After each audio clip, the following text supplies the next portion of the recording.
Benson's gonna drop his balls when he sees how good we set up these chairs. He's gonna be all like, Oh no, my gumballs. I'm sure, like me, so many people have asked this very question. It's not unusual to have so many questions about Benson, and asking how many gumballs he has is one of them.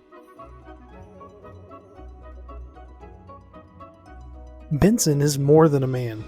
He's a gumball machine. What he lacks in patience for incompetent employees, he makes up for in gumballs. But with what means will we find this answer? First, we need to answer if Benson was born with a set amount of gumballs, or if he grows them. Second, we need to count how many times Benson has dropped his gumballs, or has had them taken from him. And third, we need to formulate how many gumballs Benson burns up or melts every time he burns up with rage.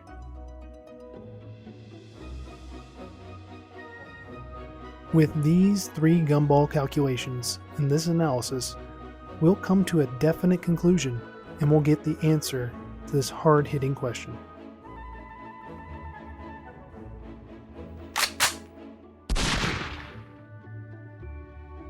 To answer this question, let's use some logic. If he constantly grew them, eventually his glass dome would overfill, and there wouldn't be any available space. But it is possible that they continuously grow and they are ejected from his gumball slot periodically. Sadly, there is no evidence that he sheds his gumballs, but we can't rule it out completely. So, you know what? Let's forget about logic. I mean, this is a gumball machine, man. Let us just assume that he was born with a certain amount. If he was not born with a set amount, he wouldn't worry about losing them in the first place. If he lost them, he would just grow them back and there wouldn't be anything at stake. If a standard gumball machine holds approximately 350 1-inch gumballs, then that would be a good starting point to know how much Benson now holds. If we look at Benson, he's usually shown to be half full, which puts him around 175 gumballs, at the point in which we meet him in the first episode. With this number, we now can move to the second way of calculating.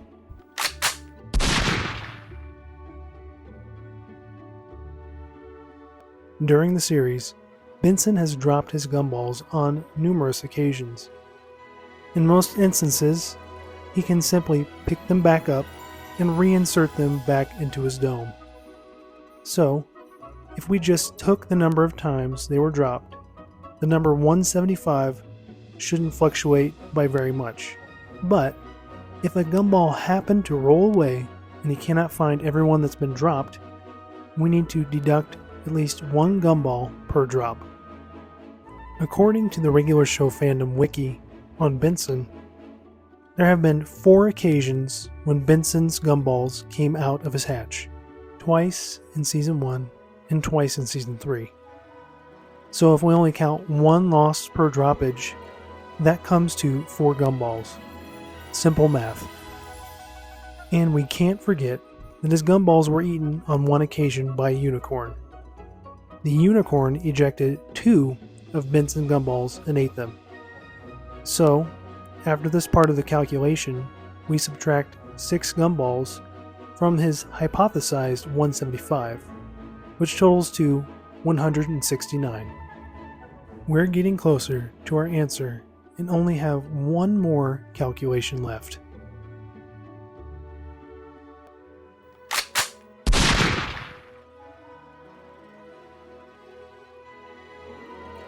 To figure out how many gumballs can be melted, first we need to know how hot it gets in the glass dome. For glass to become a glowing red with heat, the temperature must hit 1,775 degrees Fahrenheit and 930 for a faint red glow. Usually, when Benson becomes filled with rage, he becomes a very blood red temperature. So, we'll take the highest temperature just to be safe. Even at this temperature, the gumballs wouldn't just turn to dust. The gumballs would melt down and the volume would appear to be less. So, this brings us back to the first question.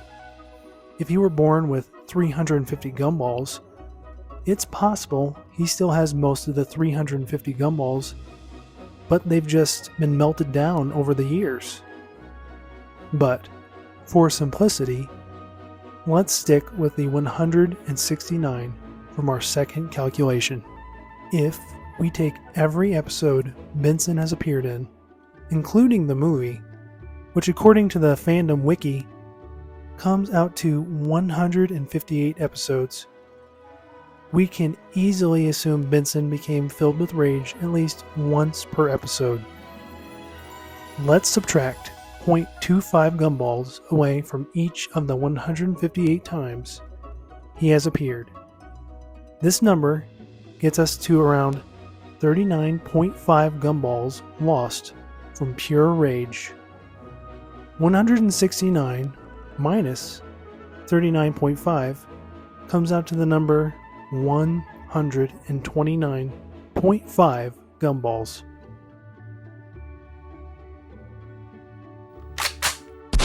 In conclusion, with these three calculations, I can say without a doubt that 129.5 gumballs is the definite answer for our gumball question. But Benson is more complicated than just some simple math calculations, and we shouldn't just boil a character down to just his gumballs. Let us appreciate him for the man that he is, and the gumball machines that we will never be.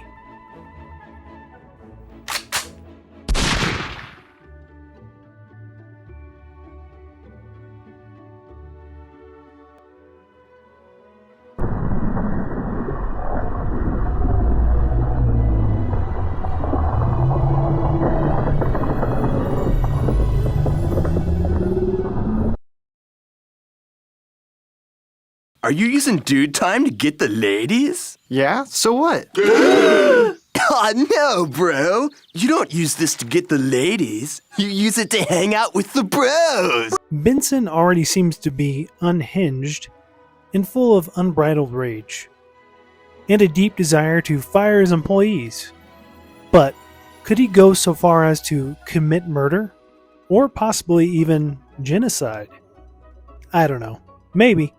Today, we'll look at what makes me believe Benson has committed genocide or possibly pushed a race of beings to almost complete extinction. A product known as dude time may bring the exact moment that I'm thinking of to mind, or hearing this. Oh yeah, girl.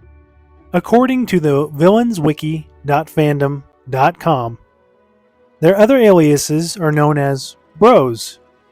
Their occupation is known as gang. Their hobbies include partying, drag racing, and picking on others. Their goals? To have fun. Take revenge from Mordecai and Rigby by killing them. And it specifically says that they failed. And we all know so. The unicorns have appeared twice during regular show history, and both times have been killed. The first time, Benson blew them up. They ain't coming back. Cool. The second time was from Mordecai, reading Benson's rulebook. A rule specifically saying, no unicorns. Number 37, no unicorns. Does Benson just simply hate unicorns? What would make him just hate them? Unicorns do seem to be villains that have little regard for other people and will use and kill depending on how they feel or perceive a situation. But has Benson technically committed genocide? I guess so. The only unicorn population does seem rather small considering they only show up twice in the series. Both times they have been killed, which means there aren't many of them to begin with. or possibly many more left in the universe. It's possible, with the extent of what's shown in the episodes, that Benson is to blame for destroying the unicorn population.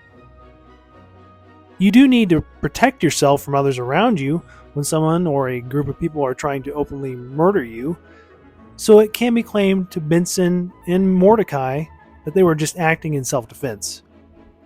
But it's possible that the whole unicorn population is extinct or on the edge of extinction. Maybe Benson hasn't earned your support by ridding the world of unicorns, but hopefully I can earn your support for this channel and theories like this. Please consider giving the video a like and subscribe for more content just like this.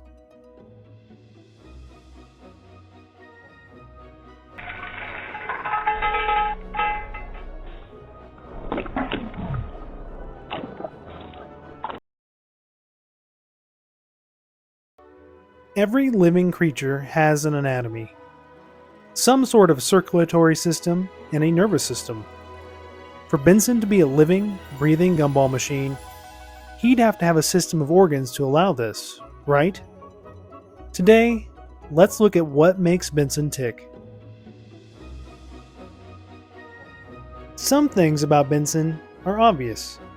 He has fingers, arms, legs, a head, along with eyes that let him see and a mouth that lets him speak and breathe.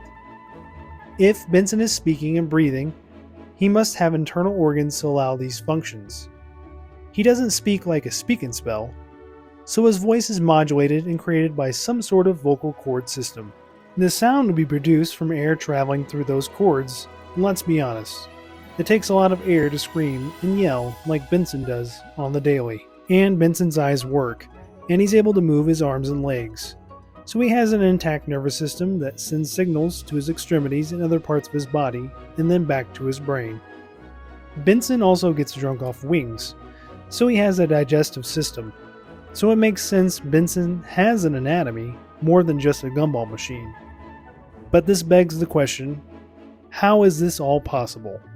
We've already established Benson would have a brain because of the functionality of his body, but we don't see a brain within the glass or possibly plastic casing of his head region. Instead, we see balls of gum. Are the gum balls acting as his brain, and possibly the other organs of his body? When he gets sick and throws up, he throws up gumballs. So, is his digestive tract that of a normal human being? If his brain and digestive tract aren't in their proper location, well, as with our understanding of anatomy at this point, it's possible Benson has a whole different set of organs. The logical conclusion is that the gumballs within Benson must be more than just gumballs. They must be his organs. If his brain isn't in his head region, and gumballs eject when he throws up or drops them, then his digestive tract is also directly hooked up to his head region. So the question is, do all the gumballs represent his organs, or do some of those have other purposes?